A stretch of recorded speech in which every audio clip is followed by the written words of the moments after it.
June 4th, 2010. It was a cool Friday morning in Portland, Oregon.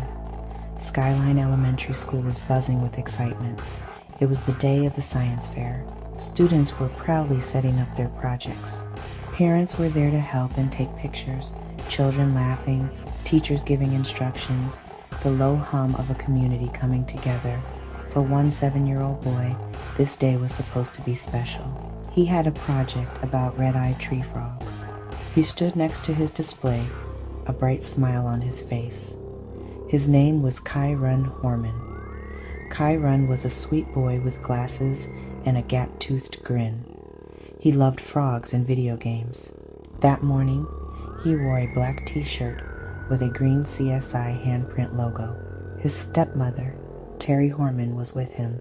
She walked him to his spot in the gymnasium. She helped him set up his poster board.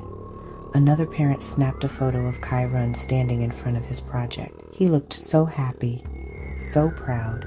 Little did anyone know this would be the last known picture ever taken of him. It captured a moment frozen in time just before everything changed. After the photo was taken, the morning continued like any other. School bells rang. Parents said their goodbyes. Students shuffled off to their classrooms. Terry Horman later told authorities she last saw Kai run walking down the hallway. She assumed he was heading to his first class of the day. The school day started. Lessons were taught. Recess was played. The hours ticked by normally. No one at Skyline Elementary noticed anything was wrong. No one realized that one of their students, a small boy with big glasses and a love for frogs, was not in his classroom. The day just went on without him. But Kyron Horman was not in his class. He was not anywhere to be found. By the afternoon, when the school bus arrived at his stop without him, a quiet sense of unease began to creep in. That unease quickly turned to panic. Where was Kyron?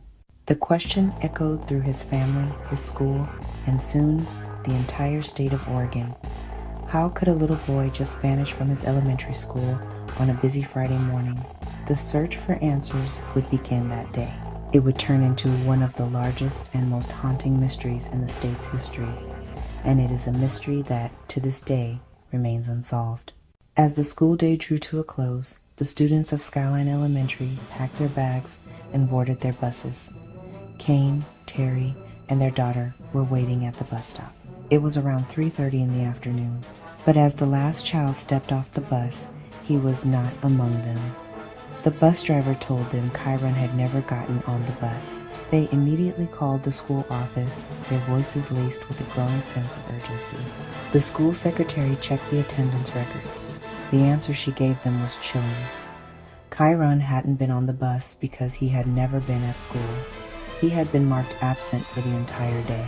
The news was incomprehensible. How could he be absent? At 4 o'clock, a 911 call was placed. The quiet, rural community of Skyline was about to be thrust into the center of a massive police investigation. The school, once a place of learning and safety, was now a crime scene. Kane and Terry were brought to the sheriff's command post at the school. They were separated. They were interviewed extensively. Officers needed to understand every single detail of their morning. As darkness enveloped the hills around Skyline Elementary, the search effort ramped up. They called out his name over and over. Kyron, Kyron.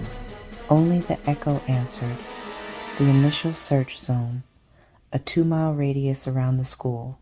Search dogs, trained to pick up human scent, worked tirelessly. They found no definitive trail leading away from the school. It was as if Kyron had vanished from the school parking lot. The morning after Kyron disappeared, the scale of the public response was breathtaking. People were organized into search parties, given maps and instructions. They printed thousands of missing person flyers with Kyron's picture and description. Kane Horman, Kyron's father, and Desiree Young, his biological mother, made their first public appearance. "We need people to continue to search," Kane said, his voice breaking. "We need him home." This massive civilian search continued for days, ensuring that no stone was left unturned. The hope was that this vast net cast by the community would catch something, a piece of clothing, a footprint. But despite the incredible effort, the days turned into a week, and Kyron was still gone. With the search yielding nothing, the investigation intensified, and officials publicly said they had zeroed in on Terry Horman. Detectives administered 2 separate polygraph tests to Terry. She failed both. Polygraphs aren't admissible in court, but her failures intensified police focus. The turning point came when investigators presented Kane with information that shattered his trust in his wife.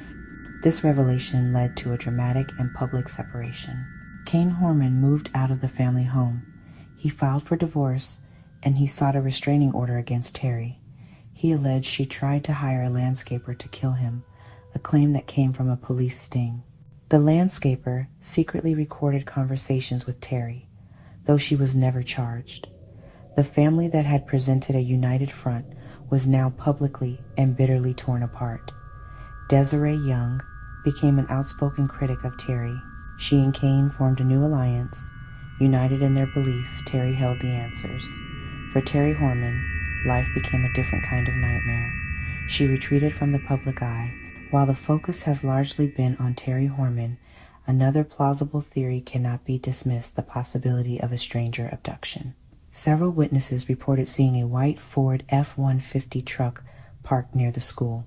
An unknown woman was seen with a child matching Kai run near a 7-Eleven several miles from the school.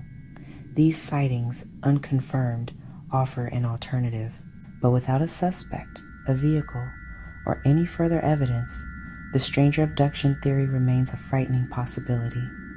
The first and most critical challenge was the time delay.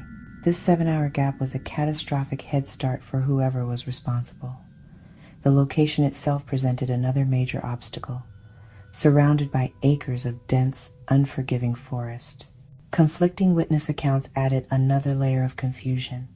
It made it nearly impossible for investigators to build a definitive timeline. While investigators may have strong suspicions about Terry Horman, suspicion is not evident. Without a body, a weapon, a confession, or direct physical evidence, the district attorney's office has never felt it had a strong enough case to take to a jury. More than a decade later, the Kyron Horman case is defined by the questions that still hang in the air. The most fundamental question, of course, is the simplest. Where is Kyron? Is he still alive somewhere, unaware of his past? Or was he harmed on that day in June 4th, 2010? The lack of any remains allows for a sliver of hope to persist, but that hope dwindles with each passing year. Without knowing his fate, there can be no closure, no peace, no justice. Kyron would be a young man today. His mother, Desiree Young, his father, Kyron Horman, continue to fight for him, keeping his memory alive and pushing for answers. The case is a permanent, heartbreaking reminder of the fragility of safety and the lasting grief when a child is lost. This case is still open and active. The search for Kyron continues every single day. If you have credible information, no matter how small, please contact the Multnomah County Sheriff's Office tip line. Your piece of the puzzle could be the one that finally brings Kyron home. Thank you for watching. If this story moved you, like, subscribe, and share. The more people who know Kyron's face and story, the better the chances the truth will come to light.